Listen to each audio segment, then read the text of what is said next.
What's up guys, and welcome to this episode of Gearist TV. Today, we're going to be taking a look at the Cloudracer number 2 from On Running. Seeing the evolution of certain products or generations of products is really one of the cool things we get to do here at Gearist.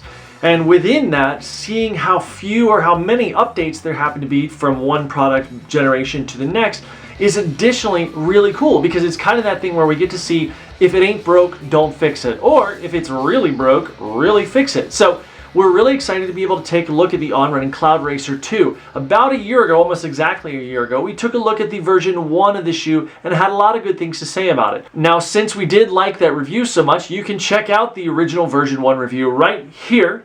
Take a look at that, and then you can see what we're doing and what we're talking about with version 2 of this shoe. So let's get into what's been changed with Cloudracer version 2. As we do with all our running shoes, we're going to take a look at the outsole first.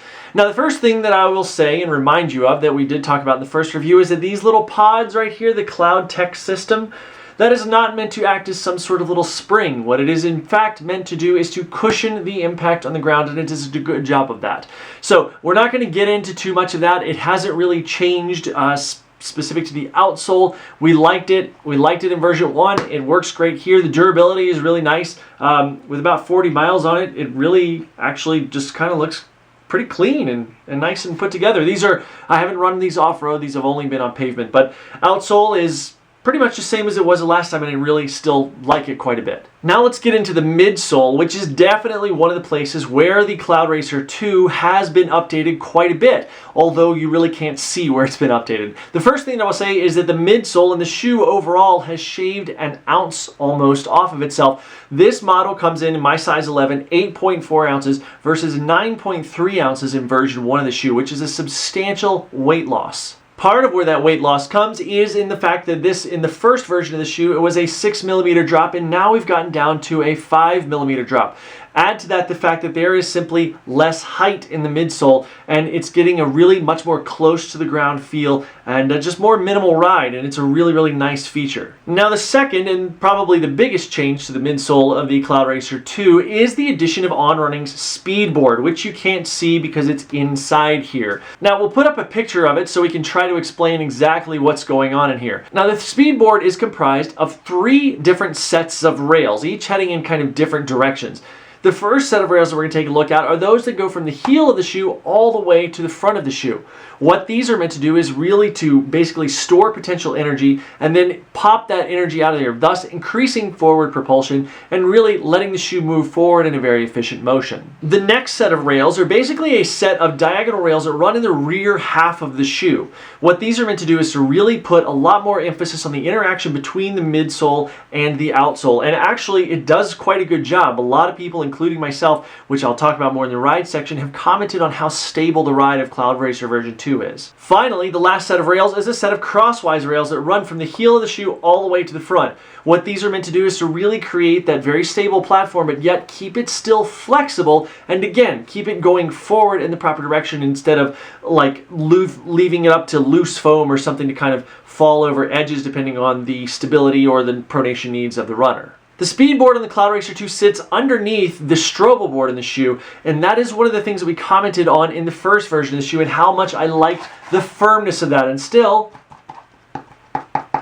you can see how hard that is. It's nice and firm. It doesn't compromise the flexibility of the shoe. The shoe is still remarkably flexible, as you can see there, but that firmness really gives a wonderful sense of ground feel. Another place where On has really done a good job of updating Cloudracer 2 is in the upper. Now the upper on the first one is one of the most breathable shoes I've ever come across, and that rolls over to version 2 as well. Super crazy breathable. You can sort of kind of see right through it there. I don't know if you can see in the camera, but really, really super lightweight, super breathable upper that keeps the foot well ventilated on really hot days. One of the great changes about this mesh they use on the upper is that this is a little bit more soft, more flexible. A lot of people complained that the upper on the other one, the version 2, was a little plasticky and not so pliable. I didn't really have that problem, but this is definitely a noticeable change. It's much softer and it prevents a lot of buckling that otherwise is there. You can see here how the fabric kind of rolls rather than folding and pinching and creating durability issues in the shoe. The second big change to the upper is that they got rid of all the stitching. Now, there wasn't a whole lot of stitching on it, but all the overlays that you can see here, these are these heat bonded overlays.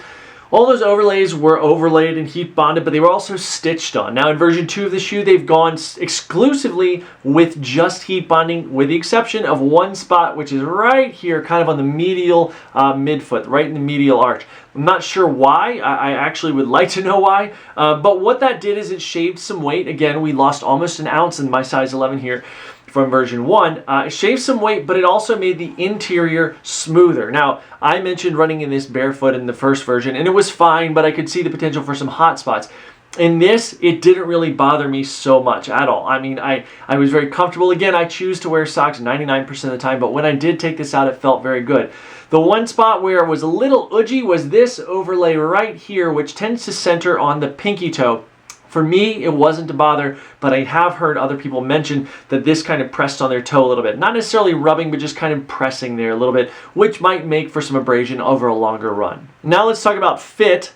First thing I'll mention is that this is a racer, just like version 1. So be aware that racers generally fit more snugly and a little more narrow. This is no different. This is not your everyday trainer. It could be, I guess, if you wanted to, but it's not meant to be that. So from the heel through the midfoot, the fit is really excellent. I have a very average foot, and this is very comfortable. And again, that weight and the breathability of the mesh really makes it kind of disappear on your foot. As we move into the forefoot and the toe box, it is a little bit narrow. Now, I have a very average foot, and I'm comfortable in there, especially sockless. But if you've got a wider foot, I might be able to see where, especially on the lateral side here, you can see up the toe box, there may be some room for improvement. Maybe some room that it could be spread a little bit more. But in general, very, very comfortable, just a little bit snug or narrow in the toe box, depending on your foot. So try it on, definitely. As for sizing, it fits right within industry standards. This size 11 fit me just the way that I expected to. Let's talk about ride. As I mentioned earlier, the ride of this is really very good, and the improved stability because of that Speedboard is excellent. A lot of people that I heard talk about the first version of the shoe really felt it wasn't necessarily they were tripping or anything, they just didn't trust in the shoe's stability. But the addition of that gives a nice solid underfoot feel that even on more technical courses, going around a corner, going on turns, even in a track workout or something like that, you really feel very locked in and loaded to the shoe, especially with losing the drop height and losing that stack height of the midsole to make it have even better ground feel and put your posture closer to the ground. Also, as in version 1 of this shoe, as you pick up the speed, it really begins to shine and to perform. I have to say that this shoe, when you're throwing down some pretty speedy, like 5K intervals, that is where this thing really, really flies for me. Now, of course, my 5K is other people's 10K because I'm not the fastest person on earth. But as you pick up speed, that's where this whole entire system begins to function, and that stable feeling, but still with the cushioning of the Cloudtech pods underneath, really comes alive and allows the foot to really, really drive forward and give you quite a bit of responsiveness and power. Now, the price tag on the Cloudracer 2 is exactly where it was in version 1 at $129.99, putting it right kind of with its peers in the high-end running shoe market. The changes they made in version 2 of this shoe are really, really smart, and there are not a lot of them. They had a great shoe and chose not to make a lot of changes, and that's a good thing, I think. Now, this shoe has been proven. Its racing pedigree is there. Last year at the Kona Ironman World Championships, this was on the foot of Frederick Van Lierde, who won that race last year and will be again this year. So it's got a racing background. It's just a very small brand, so give it a chance. Now, today we're only talking about the Cloudracer, and this is not your everyday training shoe, but On Running has an entire lineup of shoes that can be your everyday training shoe. Keep in mind, they're going to be on the heavier side for some shoes, just because this technology down here in the bottom, since it's all made of carbon rubber, tends to be a little heavier, and it tends to be, well, bottom heavy. But they've really done a good job of lightening up in this shoe, so I would expect to see some trickle down into the rest of the line. Now, the question I have for you today is, have you tried any of the shoes in the On Running lineup? Have you tried the Cloudster, the Cloud Runner, the Cloudracer, the Cloud? Let us know in the comments section below. Now let's do the ratings. First up is construction, for which we're going to give it 4 stars. Next up is durability. We're going to give it 3 stars. Keep in mind, this is a racer, not a high mileage trainer. Next is comfort, for which we're going to again give it 4 stars. For fit, we're going to give it 3.5 stars. Expanding this toe box a little bit would make this thing right on.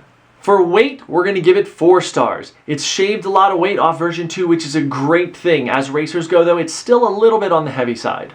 For performance, we're going to give it 4.5 stars. This is a performance-oriented shoe, and again, as you speed up, that's where it really shines. Thank you guys so much for watching this episode of Gearist TV with the on-running Cloudracer number 2. Please visit us over at Gearist.com and also check us out on all our social networks. Here's what we're going to ask you to do today. Subscribe to our channel and then visit us on Facebook. Just go to facebook.com/Gearist. Also, don't forget to leave questions and comments in the comments section below. You guys have been excellent leaving comments and questions on all our reviews, as well as following along in my training diary for Ironman Chattanooga, which is September 28th and is right around the corner. Thank you guys so much for watching today's show and all our reviews. Please be sure to subscribe, as I mentioned earlier, and follow us on all our social media outlets. Thanks so much for watching, and we'll see you next time.